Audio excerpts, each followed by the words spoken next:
right, let's get it. The bottom 10 right here at the Voice of College Football. Appreciate you stopping by. Please like the video. Please subscribe. This is not a ranking. I know there's a list of 10, but it's a list. It's just a fun list of coaches, players, teams that are underachieving across college football with a spotlight or a low light on the previous weekend in particular. Let's get right to it, starting with the Gators defense, giving up 702 total yards to LSU. I know Jaden Daniels is amazing, but 702, 52 points. Jaden Daniels threw for 372 yards. Okay, that's a reasonable, it's still a high number, but a reasonable number. He ran for 234 on 12 carries. He's a quarterback. He's an exceptional runner, but he's a quarterback. 234, including an LSU record for a quarterback 85-yarder. The Gators on defense, a proud tradition, especially in the secondary, giving up 372 and 52 points. The last time they did that, 26 games ago against, remember this one? Not against an SEC power. They gave up 52 points 2 years ago against Samford. Not Stanford, Samford, 70-52 in 2021. The Florida defense is now 75th in the nation, 129th in yards per play against. Ouch. 77 in scoring. Billy Napier, is it getting hot? Starting out our bottom 10 list. Chomp, chomp. At least somebody's got to win when they play each other. Next on our bottom 10, the wagon wheel rivals, Akron and Kent. The Zips lost last weekend to Miami of Ohio, 19-0. They got whitewashed in that one. They converted only 2 of 18 third and fourth downs. Kent State lost to Bowling Green by 30. These two teams stand at 3-17 combined, 1-11 in the MAC. And of course, that one win was Akron defeating Kent State, so they can beat no one else. They're 0-11 against everyone else in the MAC. The wagon wheel guys. Next up on our bottom 10 is a coach whose teams typically finish in the top 10. Well, how could he be in the bottom 10? Well, you know the track record of James Franklin coming off now another big-time showdown loss to Michigan, losing 24-15. A lot of mistakes made by James Franklin in this game. Going for 2 at the end of the first half after he scores a touchdown to get within 14-9, could have made it 14-10. Chasing points in the second quarter, which caused him to have to go for 2 at some point late in the ball game. But he went for it at the point that he didn't need to cut it to 24-15 on a touchdown. They go for 2. Shouldn't have gone for 2 there. You put pressure on the Michigan offense, and you stay within 1 score if you kick the extra point. Also, going for it on 4th and 6 with a quarterback who is clearly lacking confidence and struggling. 4th and 6 with your defense playing lights out. You've got arguably the best defense in the country. You've got a quarterback struggling. You're down 1 score at the time. It was 17-9. And you kick it away. 4-16 against Michigan and Ohio State. Only one of those wins against Ohio State.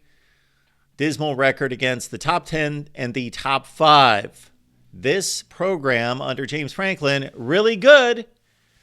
They went to the Rose Bowl, won the Big Ten Championship in 2016. Since then, New Year's 6 bowls and typically wins. 2017, won the Fiesta over Washington. 2019, beat Memphis in the Cotton.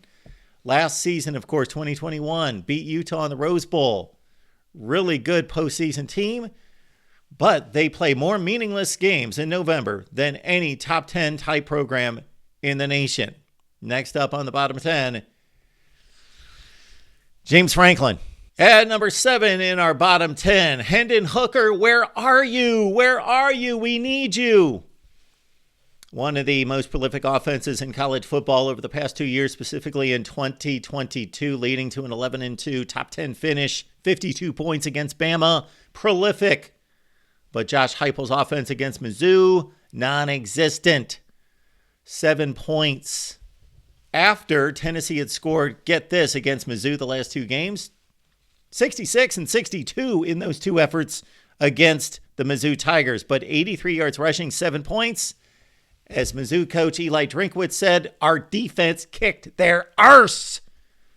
Next up, Tennessee's offense. Next up on our bottom 10, we stay with inept offense, and we're not even going to Iowa. Can you believe that? But we are going to a four-letter team on the West Coast. Right behind me, you see the helmet. UCLA can't do anything on offense these days. They lose to lowly Arizona State 17-7 as an 18.5-point favorite. Just like Tennessee, only 7 points on the board for this UCLA team, but that was against Arizona State, and Arizona State was missing 14 players. Most of those impact players on offense, but still 14 players missed. UCLA could not take advantage. Dante Moore, the freshman, obviously he's not been up to the challenge in his first year, still has a bright future. Colin Schließ, just not a passing quarterback. 117 yards passing. UCLA, if you look at the overall college football stats, total offense number 35. That's more than respectable. But it's also misleading. Their non-conference schedule was awful, and they loaded up big yardage on bad teams. In Pac-12 games, UCLA is only scoring 20 points per game. Next up on the bottom 10, that Bruin offense. 5-game winning streak, including a historic win in Bedlam against their hated rival. And now suddenly a Heisman Trophy candidate. This all came crashing down in Orlando, of all places, for Oklahoma State. Got off to a bad start. Became the resurgent team in college football, the comeback story, the under-the-radar team that has emerged as a Big 12 championship contender at 5-1. Then they went to UCF. And sure, there would be a letdown after Bedlam, but they should have been able to guard against the letdown, Mike Gundy. UCF 45, Oklahoma State 3. Ollie Gordon, 12 rushes for 25 yards after averaging about 250 per game over the past month or so. This Oklahoma State defense gave up 592 yards, 299 on the ground. Oklahoma State's hopes of the Big 12 now in peril. They're still at 5-2, tied for first place, but tied for second place in a Big 12 championship game berth. Next on our list in the bottom 10 after losing 45-3. Cowboys. Should the Big Ten Western Division just have a permanent spot on the bottom 10? Well, we're going to be a little bit more specific than that. 2 weeks ago, there was a four-way tie for first place in the West. And none of them had sterling records, but at least they were over 500. Iowa, Wisconsin, Minnesota, and Nebraska at 3-2. Iowa's done its part. They have won with defense and special teams the last 2 weeks, as they typically do. They've given up all of 7 points in 2 games against Northwestern and Rutgers. But the other 3, they've lost all 6 games. They're 0-6 the past 2 weekends, Nebraska, Wisconsin, and Minnesota. And if that's not bad enough, they are 0-6 against the likes of Michigan State, Maryland, Purdue, Illinois, Indiana, Northwestern, all those teams that I just mentioned that have gone 6-0 against the Huskers, the Badgers, and the Gophers the last 2 weeks. Those teams that they've lost to are 7-29 in the Big Ten against everybody else. That's how bad it's been in the Big Ten Western Division. Woo! All right, our collection of second-place teams in the Big Ten West in the bottom 10. The Kent State Golden Flashes make a second appearance on the bottom 10. Why? Because they are only one of 3 teams that have yet to win a conference game in 2023. Also joining that distinguished list, Vanderbilt and Louisiana Monroe. So right now we've got Kent at 0-6 taking on over the next 2 weekends, trying to get a conference win, Ball State and Northern Illinois. We have Louisiana Monroe taking on Louisiana, a 5-5 football team next week in their final conference game. They only have one more shot, does Louisiana Monroe, at 0-7. And then poor Vandy. They are 0-7 as well. So the Commodores only have one chance to avoid a winless season in the SEC. Again, they've had one in 2020 under Clark Lee as well. And Vandy's got to go to Tennessee to take care of business there. Next up on our bottom 10, 3 teams that are 0-4 in conference play. Louisiana Monroe, Kent, and Vandy. I love the military academies in football. Number one, because I'm a patriot. Number two, because I just think it's remarkable that with all of their other priorities,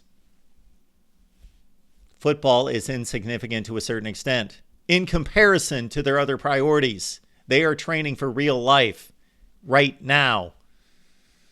And they still compete at the highest level. So, despite the entry onto the bottom 10, I salute Air Force Academy. They have run a tremendous football program under Troy Calhoun for a long, long time. And Troy Calhoun has appeared here at the Voice of College Football several times for interviews. And he's done a great job, and we appreciate his time. And Air Force overall is having a tremendous season at 8-2. But over the last 2 weekends, they lost to Army 23-3. And then this past weekend, against a 3-7 Hawaii team, Air Force goes down by 2 touchdowns, 27-13. Air Force can still do something here. They are 5-1 in the conference. They are tied with UNLV at 5-1. They play the Runnin' Rebels this week, a huge game in the Mountain West, and then close out with Boise State. Next up in our bottom 10, a rare appearance, and certainly don't expect them back, in all due respect and honor to the Air Force Academy. And concluding our bottom 10 list here at the Voice of College Football for a Week 11, it's that time of the year. It is not just Black Sunday, it is black every day, as we can expect coaches to be fired who have not met expectations. And at the top of that list, of course, Texas A&M firing Jimbo Fisher. 45-25 at A&M. Not a bad record at a lot of places, but not good enough for who was the highest paid coach in college football at the time of his both of his contract originally and his extension. 13-16 in the SEC the last 3 years, only 19-15 overall, just not even close to being good enough. Good recruiting, bad offense. We know the deal with Jimbo Fisher. Andy Avalos at Boise State, he also fired. 22-14 record, that would seem to be good, but 5-5 is not a standard at Boise State. Ironically, it's strange that at 4-2, Boise State still has a legitimate shot to win the Mountain West, but they still let Avalos go. High standards at Boise State. They have an 82% winning percentage this century, so 22-14 just won't get it. And then finally, Zach Arnett at Mississippi State. Thrust into a difficult position, obviously, as defensive coordinator for Mike Leach. God rest his soul. And having to take over that team. Won a bowl game against Illinois, but this season it's been a rough ride. 1-6 in the SEC. The offense just has been putrid. And they've been outscored by 137 points to SEC opponents. So Zach Arnett not given much of a chance at Mississippi State, but the results have been bad. And now we've got a bonus to the bottom 10. And the bonus to the bottom 10 would be related to this list. And this is the creme de la creme of the bottom 10. And it goes to Texas A&M Athletic Director Ross Bjork and the powers that be at Texas A&M. Fine, you go out and get what was considered to be one of the best coaches in college football in Jimbo Fisher in 2017. Totally get it. Break the bank. You've got the loot. Do it. But in 2021, after Jimbo Fisher had gone 9-4, 8-5, 9-1 in a COVID year that really wasn't as good as the record would indicate. They really didn't beat anyone outside of Florida. Jimbo Fisher was not accomplishing anything yet, and he was being paid plenty of money. He didn't need to have an extension. He needed to prove himself is what he needed to do at that point. But Bjork and others decided to give Jimbo Fisher an extension, and because of that, Jimbo Fisher is leaving with $77 million, and that is wasted, negligent money for Texas A&M. And maybe you say, hey, they've got it. They've decided to pay it out. Yes, it's their decision. However, that money could go elsewhere. And in addition to Jimbo Fisher, with the assistant coaches that are being let go, that total's going to hover close to $100 million. So that's just flat out financial negligence by Texas A&M, and that is by far the bottom of the bottom 10. Right here at the Voice of College Football. Appreciate you stopping by. Comments and questions are always welcome. Please join us on our next call-in show. We've got playoff rankings watch party coming up on Tuesday nights, as we always do. Get together, check out the rankings, and then lay down our analysis. Appreciate you being here. See you next time right here. Voice of College Football.